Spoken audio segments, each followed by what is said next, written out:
All right, folks. Today we're doing a second installment of our retrospective series, but this time we're honoring a living legend of nostalgia. A man who's walked a green mile when he felt like running. He lied awake in Seattle hoping to get mail. He single-handedly saved both Private Ryan and Apollo 13. He's our cowboy partner in crime, the coach who tells us not to cry, just a man searching for his volleyball friend. The one, the only, Mr. Tom Hanks. All right, David, I am super excited about today's episode.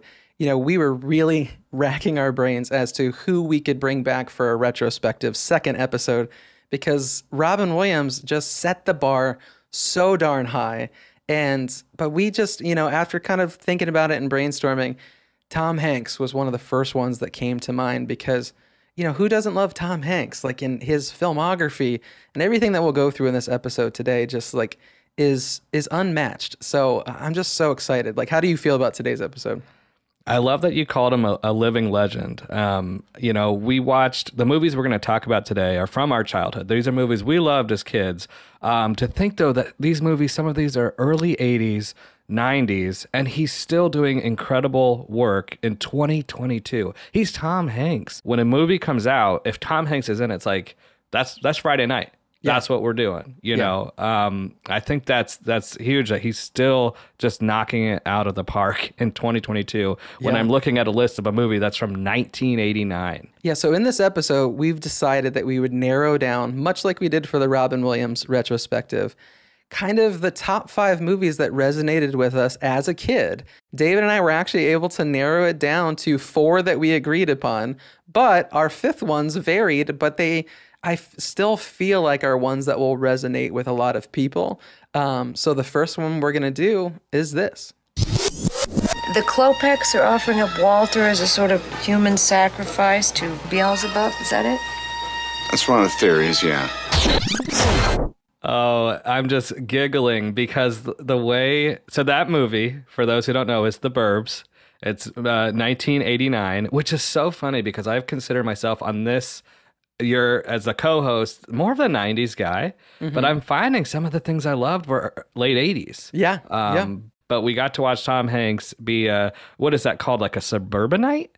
Yeah. So he's a suburbanite dad. It was quirky. It was scary at times. Yeah, it was like a mystery. It had everything in it. Plus you got to watch Tom Hanks be like a teenager, which...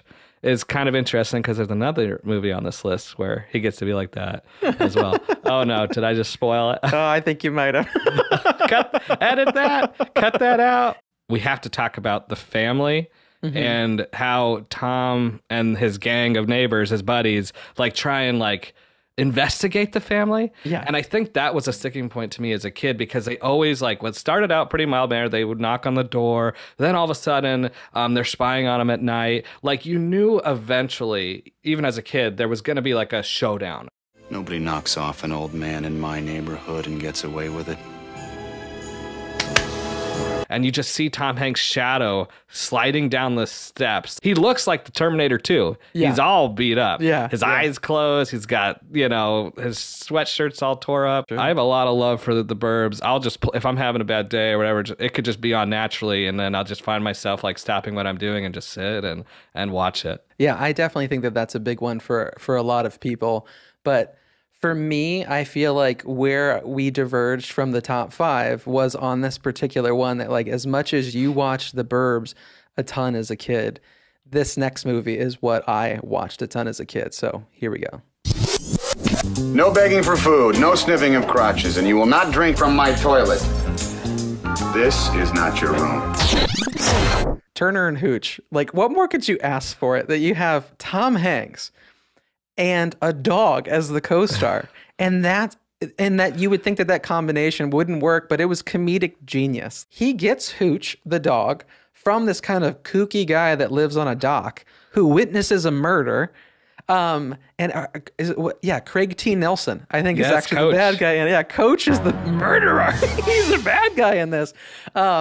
He ends up, after the owner dies, he has to kind of take care of the dog. And it's comedy hijinks after that. But at the same time, it turns into a cop detective movie at moments. But it was a lot of fun. Did you see Turner and Hooch as a kid? I did, and we're about to lose every listener. I'm not a big pet guy, so but I grew up with a lot of. I know. Do you hear that sound? That's the sound of the torches and pitchforks coming for you. They're coming for me, or just people are gonna just leave pets on my step here. You're right about the wave of movies that came out with pets, and there was another one with the gal from Casper. Oh man, Christina Ricci. Yeah, she did a cat detective movie. Oh yeah. I forget what it's called. It could have been called The Cat Detective. It could have been, yeah, something very big. Homeward Bound, Airbud, like pets. I think there was a Chuck Norris one in there too called Top Dog. It was so bad. That's the perfect example of, like I said, you combine two actors together, and one's a dog. It could go wrong. That's where, sorry, Mr. Norris, but it went wildly wrong in that movie. You know what? I'll take the pitchforks. You're getting Norris at your door. I'm getting a Chuck Norris sidekick to Good luck. Good luck, buddy.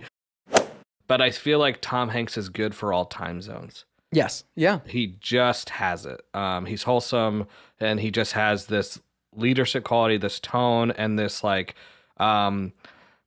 credibility to he is that character. Yes. And I'm not talking about like method acting or anything like that. I'm just saying he's got this believability about it and what he does. Yeah, 100%. Credibility and believability, I think, are two great ways to describe him. And I feel like that's a good transition, that believability into this next movie is a good way to put it. So here's the next one we're going to talk about. $187? Yeah. They really screw you, don't they? I love that scene so much. It's John Lovitz cracks me up in that. There's a scene where it's like you say hi to her and she'll wrap your legs around you so tight, and Tom Hanks turns and goes, "Also, be sure to stay away from her." And John Lovitz just looks. What's your... I love that movie, and I think so. That movie is big, 1988, and even now, how creepy is that Zoltar machine? Super. The eyes, the voice, the breathing, that it's like, like it was, yeah. That's nightmare fuel. Yeah, it totally is. Like watching it now, I was like, why did he even want to play that game? Yeah. You know? Especially, wasn't it like all by itself too? Yes. It was all by itself, and that should be a sign, Josh. Young Josh. Yeah, and if it's not plugged in and it's doing all of that, that should be the even bigger sign. To this day, I would kill to have an apartment like that. Like, it was just so, like, floor to ceiling windows. Like, didn't he have vending machines too? He had like a Pepsi vending machine that, like, oh, it was so cool. I loved that as a kid. And I was thinking, he had a trampoline by the window, which is not safe. Don't do that. But I have in my notes that blank check and big, those living spaces, and maybe Richie Rich as well. He had a McDonald's inside his. Those were like the dream. Right? Yeah, absolutely. All right. So the final one that we're going to do, I feel like is just, it has to be the last one of Tom Hanks in this top 5. And I feel like just, this audio drop will exactly tell you what it is. So here we go. Thought I'd try out my sea legs. Well, you ain't got no legs, Lieutenant Dane. Yes, I know that. Yes, I know that.